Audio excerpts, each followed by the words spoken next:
തിരുമണിക്കൽ golden ഡയമണ്ട്സിന്റെ ഏറ്റവും വലത്തെ ഷോറൂമിന്റെ ഉദ്ഘാടനത്തിന് വേണ്ടി നിങ്ങൾ രണ്ടുപേരും വന്നിരിക്കുകയാണ്. ഒരുപാട് സന്തോഷം. പ്ലീസ് ചേട്ടാ, പ്ലീസ്. എല്ലാവർക്കും നമസ്കാരം. ഇവിടെ ഇത്രയും സത്യം പറയാൻ ഇത്രയും ജനക്കൂട്ടം പ്രതീക്ഷിച്ചില്ല. നിങ്ങൾ മമ്മൂട്ടി മോഹൻലാൽ വരുന്ന അറിഞ്ഞിട്ട് വന്നാണോ?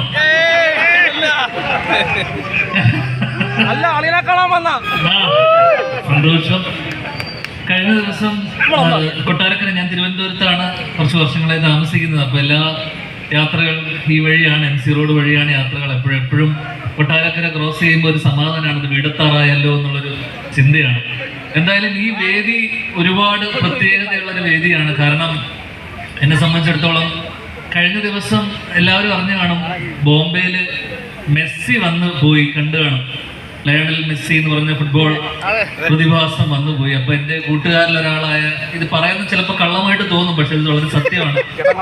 കൂട്ടുകാരൻ ഒരാൾ എന്നോട് ചോദിച്ചു, അവൻ സംഘാടകരിൽ ഒരാളാണ്. അപ്പൊ എന്നോട് പറഞ്ഞു, ഇങ്ങനെ മെസ്സിനെ കാണാൻ വേണ്ടി ഒന്ന് വന്നിട്ടും എനിക്കൊരു അവസരം ഉണ്ടാക്കി തരാന്ന് പറഞ്ഞപ്പോ ഞാൻ പറഞ്ഞു, എനിക്ക് വരാൻ പറ്റില്ല, കാരണം ഈ കൊട്ടാരക്കര 15 ഉദ്ഘാടനമുണ്ട്. അപ്പൊ എന്നോട് ചോദിച്ചു, മെസ്സിയേക്കാൾ വലുതാണോ നിനക്ക് ഈ പറയുന്ന ആളെന്ന് പറഞ്ഞപ്പോൾ ഞാൻ പറഞ്ഞു, ആണ്. കാരണം ഞാൻ ഈ വേദി പങ്കിടുന്ന മലയാള സിനിമയിലെ ഗോഡ്. കാരണം നവ്യ എന്നെ സംബന്ധിച്ചിടത്തോളം എൻ്റെ പഴയ കുറച്ച് ഇന്റർവ്യൂകൾ, അച്ഛൻ്റെ ഒരു പ്രോഗ്രാം ഉണ്ട്, ചെറിയ ശ്രീനിയും വലിയ ലോകവും എന്ന് പറഞ്ഞിട്ട് കൈരളി TVക്ക് വേണ്ടി അച്ഛൻ ചെയ്തൊരു പരിപാടി ഉണ്ടായിരുന്നു. ആ ഇന്റർവ്യൂയിലൂടെയാണ് ഞാൻ സത്യം പറഞ്ഞു കഴിഞ്ഞാൽ എൻ്റെ ഇന്റർവ്യൂ കരിയർ ആരംഭിക്കുന്നത് തന്നെ അതിലൂടെയാണ്.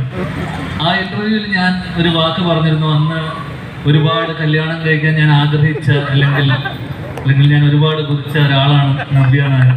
അന്നത്തെ കാലം നമുക്ക് 3 പേരുണ്ടായിരുന്നുള്ളൂ, നവ്യ നായർ, കാവ്യ മാധവൻ അല്ലെങ്കിൽ മീര ജാസ്മിൻ. ഇവരെ 3 പേരിൽ ഒരാളെ കല്യാണം കഴിക്കുക എന്നുള്ളതായിരുന്നു എൻ്റെ ലക്ഷ്യം. പക്ഷെ അത് നടന്നില്ല.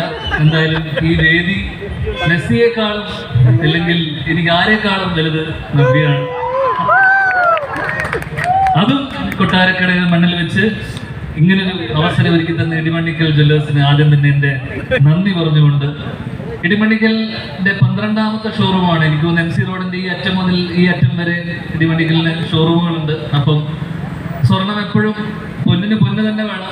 അപ്പോൾ സ്വർണം എപ്പോഴും പറയും ഔട്ട്ഡേറ്റഡ് ആയിക്കൊണ്ടിരിക്കുന്ന. എനിക്ക് അവസാന ഓർമ്മയുള്ള സ്വർണത്തിന് ഒരു പവന് 17,000 രൂപ 15,000 രൂപ